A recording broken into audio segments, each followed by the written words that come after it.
Hey,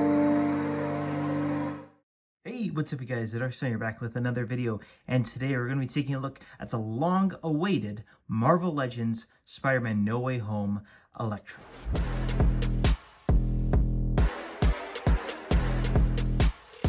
Before we get started, I'd like to ask you guys if you feel so inclined to please like and subscribe. It really does help my channel out and is absolutely free. Taking off the package over here, we have a bit of a newer design going on, and it's a deluxe figure, so we do get a more deluxe size of packaging. Just to compare over here to what the previous No Way Home figures looked like, they had the more retro card, but as you can see, you know, a little bit more of a condensed packaging than this big cardboard slab. And you know, it's really sizable next to the figure.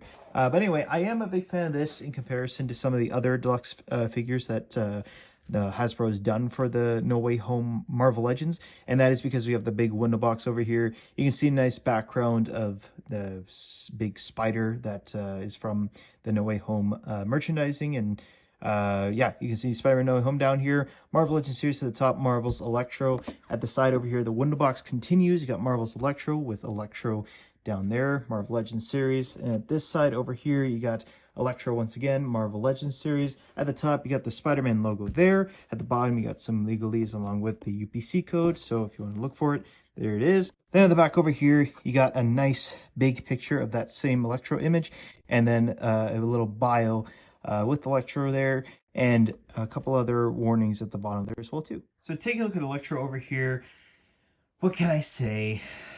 This one has a bit of criticism going behind it, and that is with the price point of this figure. So we'll talk a little bit more about it in the end of this video. I'm majority going to be taking a look at the figure for the figure itself.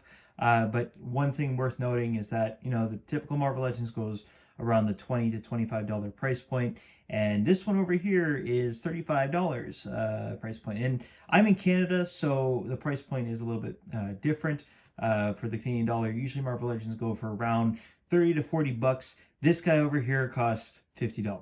So yeah, it's labeled as a deluxe figure, so as we took a look at earlier, it has a bit of a bigger packaging. But when it comes to the accessories over here, yeah.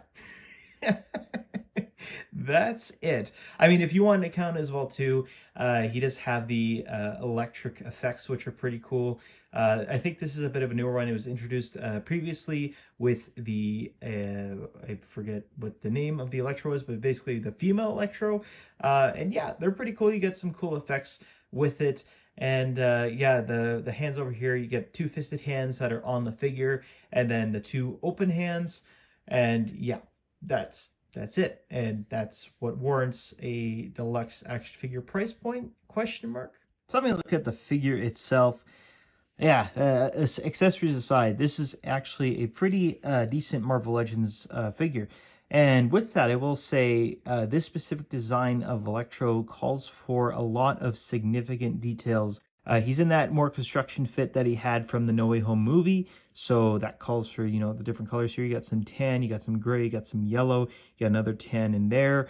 But yeah, taking a look at the head sculpt specifically though, you can see over here he does have that sort of starfish sort of look that's very comic book accurate. It was only in the movie for a split second, and then along with that concept art that you saw on the packaging of the figure.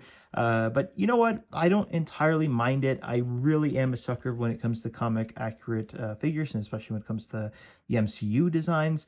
And so this is okay. But I think for the deluxe price point, we should have gotten that extra Jamie Foxx head. And I know a lot of people were talking about, hey, Hasbro couldn't get the licensing for it.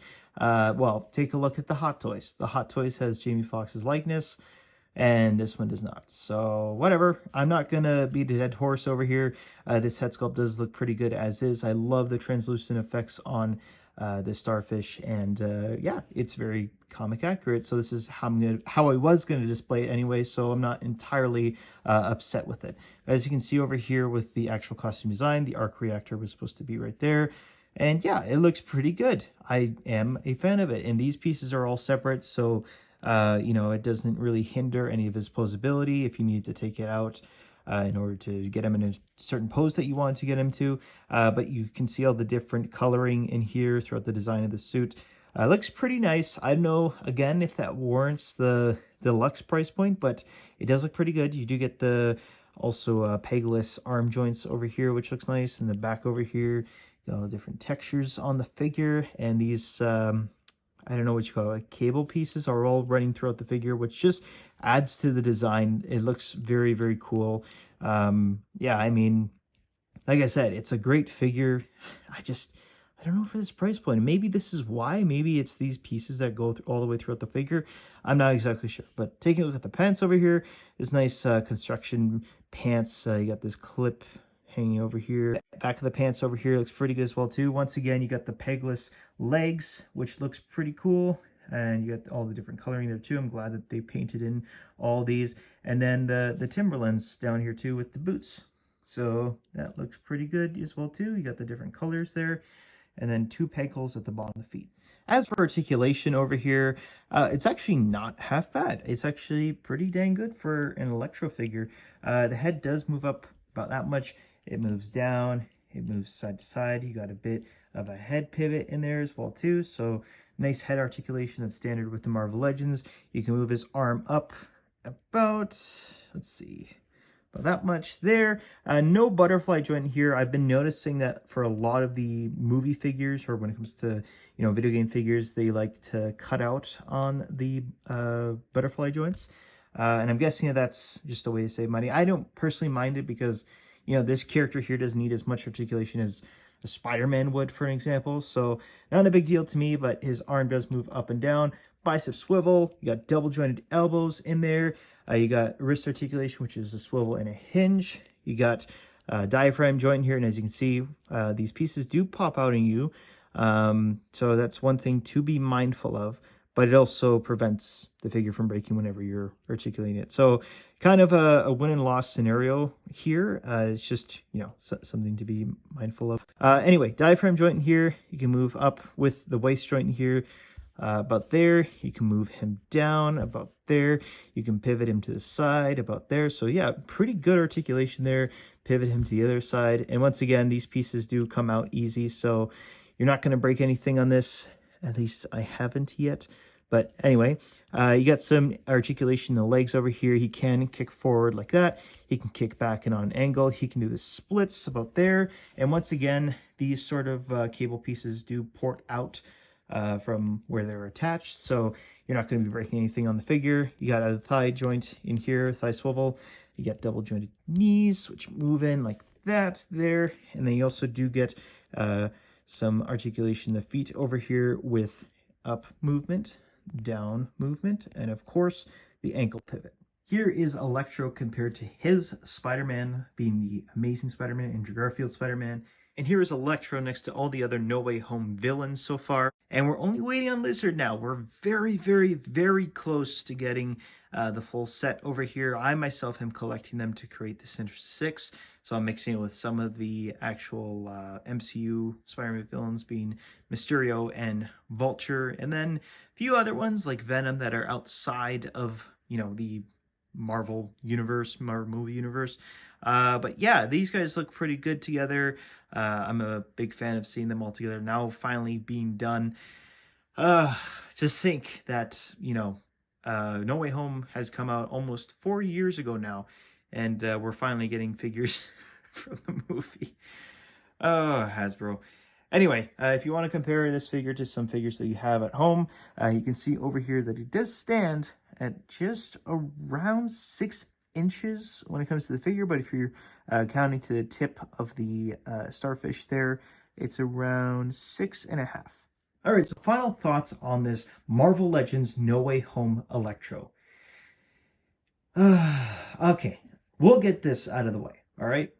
This figure is not worth what Hasbro put the price point as for this figure. It is not worth $50 Canadian. It is not worth $35 US. You compare that to the other deluxe figures from the No Way Home lineup, that being Doc Ock and Green Goblin. For one, Doc Ock comes with the big tentacle arms that are also posable. So you have the value there because it's something unique. Same thing with the Green Goblin. You got the glider that comes with the figure. It ups the value of it. And also, you got a flight stand with the figure. Like, come on. But for this figure over here, I mean, you get the extra hands, which is nice. You get the electricity effects that we've already seen for a regular retail price figure, that being the female Electro from earlier on this year. But then there's nothing else. And like, I could see that in the case where maybe the design of the figure just made it cost a little bit more money. I do really like the cabling that's going on with it all throughout the figure, but it just, I don't know. Like, for the other MCU figures that we got and all the other movie figures, they've all been newer sculpts. We're not getting the butterfly joints here. There's a little bit more limited articulation. So I don't see the value of it. I don't see the value of the price point. So yeah, I don't know where to leave it off with. I would say that I'm very happy to have added another character from the No Way Home lineup into my collection. I am wanting to collect all the movie Sinister Six characters, so this is adding on to that, and I do like the starfish look, so I'm not too mad about that, but at the same time, I could understand other people that were like, okay, I wanted a Jamie Foxx like this. Like, that would have been nice to get, especially for the price point that you're paying for. But I don't know. I don't see it, and I would have, maybe said at bare minimum, at least give it a flight stand. But to get the negativity out of the way, I'll say a few positives. As I said, I love the detail on the figure. It really came out great. All the different colors really add depth to it, and especially those cables that come out. And it doesn't hinder the articulation. The articulation, for the most part, is actually really good on this figure. I do love the likeness, although you can't even see the likeness. But at least, like, for what you can see out of it, it looks pretty good. So yeah, as for a rating, I'll give it 2 ratings. For one, we'll give it for the rating for the price point that it's at. And in that case, I think it's a 6 out of 10. But for the price point, let's say down the line, if you're waiting and this does go down to the price of a regular Marvel Legends figure on some sort of sale that you come by. So instead of it being at the $35 price point to maybe a $25 price point, then I would say this figure is a definite 9 out of 10. But that being said, you guys, let me know what you think in the comments down below. Are you picking up this Electro figure? What did you think about Spider-Man No Way Home? Did you like how Jamie Foxx kind of got his redemption as the Electro character, because it wasn't really well received in the second Amazing Spider-Man movie? And are you collecting this No Way Home lineup? I'm actually very curious. But that's it, you guys. Thank you guys so much for watching, and as every YouTuber begs you to do, please like and subscribe, and hopefully I'll see you guys in the next video. Take care.